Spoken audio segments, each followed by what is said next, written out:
Tom waits outside nervously for Scott to answer the door. And after a few minutes, Scott opens the door and says, "Hey man, come on in." They do a quick man handshake as Tom enters, quickly eliminating Tom's fears about accepting Scott's invitation to hang out. They hadn't seen each other since their falling out about 6 months ago, and honestly didn't think they'd ever speak again. Best friends since 10, they grew up and started their own company together and had done quite well for themselves.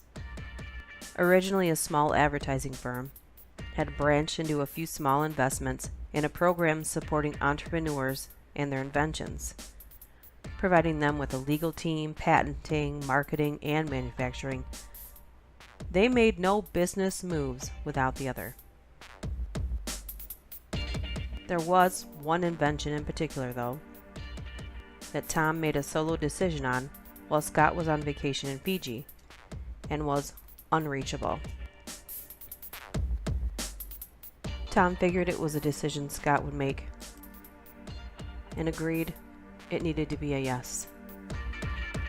Life was great. But things went bad quickly when the solo decision made by Tom was a stolen idea patented by someone else who then sued them and won. The news came mid-production and mid-ad campaign.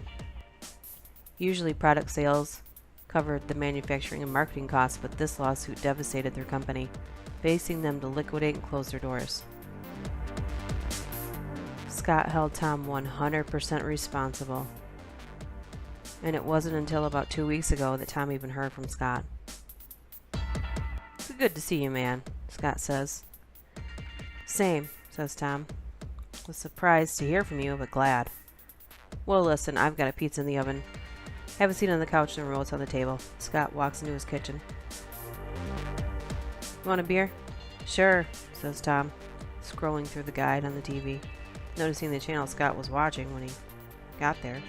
Serial killers. He has a definite preference. Then he looks at the DVR, sees a show after show depicting perfect murders, serial killers, etc. Scott hands him a beer. Sits next to Tom. "Thanks, man. Welcome. Hey, you really like this murder stuff, eh?" "Yeah, I guess I really got into it after I stumbled onto it one night. At first, when I moved into this small apartment, I couldn't sleep. So I watched a lot of late night TV. Yeah? Yeah. So I'm flipping through channels, and I stumble onto this story about murder by poison." "Yikes," says Tom, but listens intently as Scott goes on.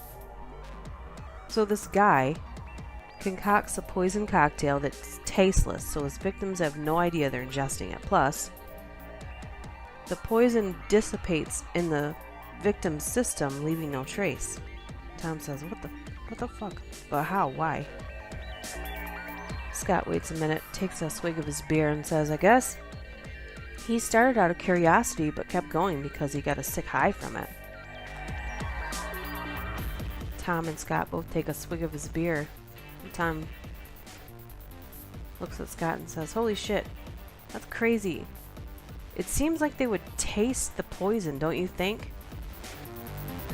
Scott takes another swig of his beer, looks Tom dead in the eye, and says, I don't know. You tell me." "Can you taste it?"